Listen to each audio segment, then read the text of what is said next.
Welcome sa Clearbans Channel mga katiktik. Ngayon meron tayo ditong Vivo V21e. Ayan mga katiktik, naka-Google account po ito. Ayan, pinapakita ko sa inyo. Ito po yon ang ating Vivo V21e. So yon, para tayo i-on natin yung talkback at mag-draw tayo ng inverted letter L. Allow lang natin and then use voice command, double tap at sabihin mo Google Assistant. Tapos, sabihin mo dito mga katiktik, open settings. Yan. At kusa po yung magbubukas ang ating settings. At yun nga mga katiktik, ito ay Vivo V21e. So, pupasok lang tayo dito mga katiktik. I-on natin yung tinatawag nila na accessibility. At mamaya i-on din natin yung easy touch. So, bago yan, i-off muna natin yung talkback. Yan.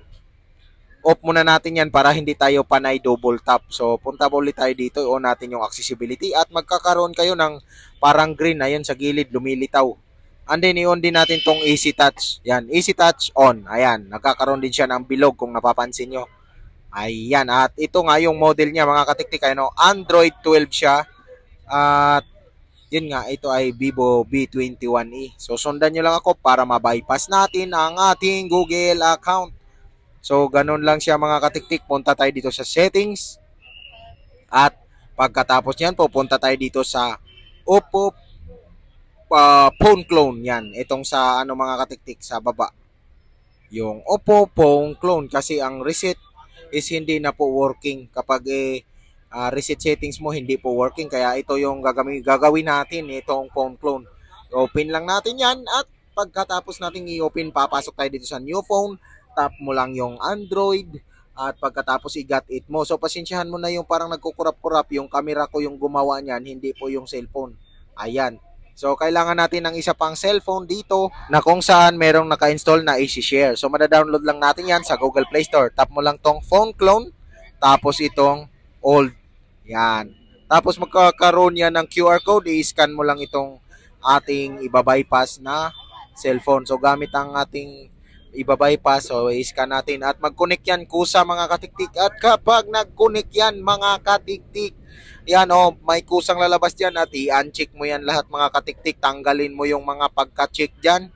Yan, tanggalin mo. At kapag natanggal mo na lahat, balik ka dito sa taas sa apps and then ipasa mo yung activity launcher. Yan, activity launcher is madadownload lang din natin yan sa Google Play Store. So yun ang ita-transfer natin mga katiktik.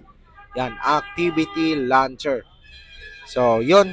Pagka na-i-transfer na natin, puntahan natin tong easy touch na inon natin kanina. Ayan, punta tayo sa custom settings. Ito, customize menu.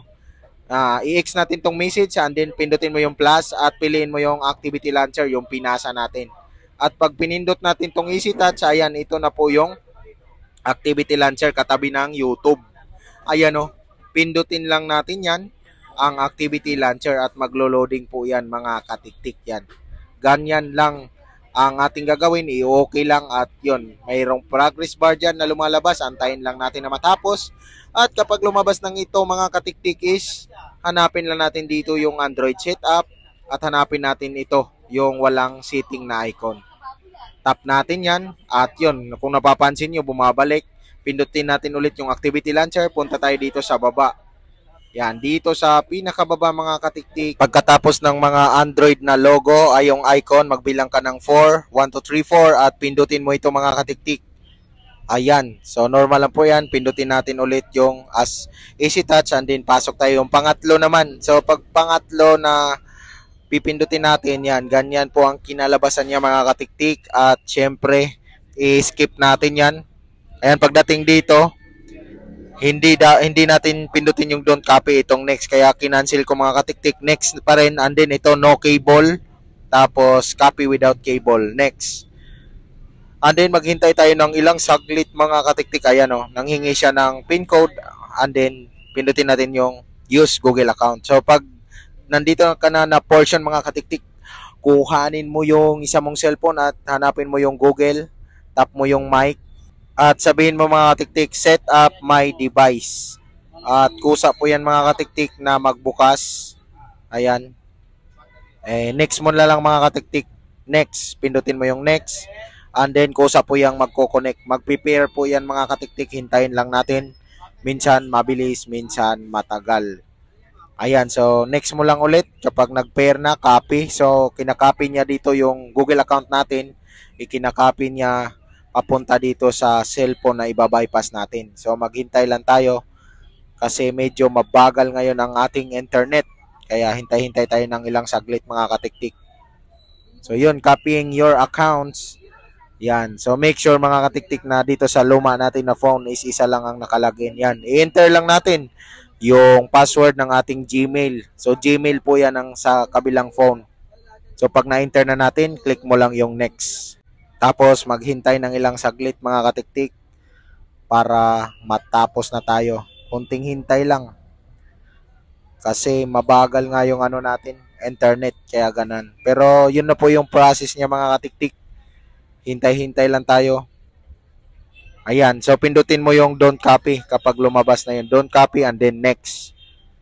So next na lang po yan mga katiktik. Ayan, agree, then next.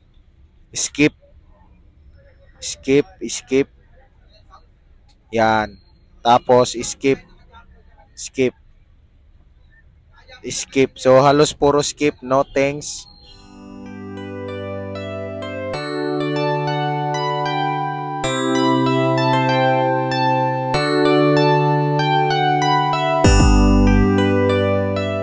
Yun mga katiktik, nakapasok na tayo sa ating home screen. So ganyan lang kadali mag-bypass ng Vivo V21e.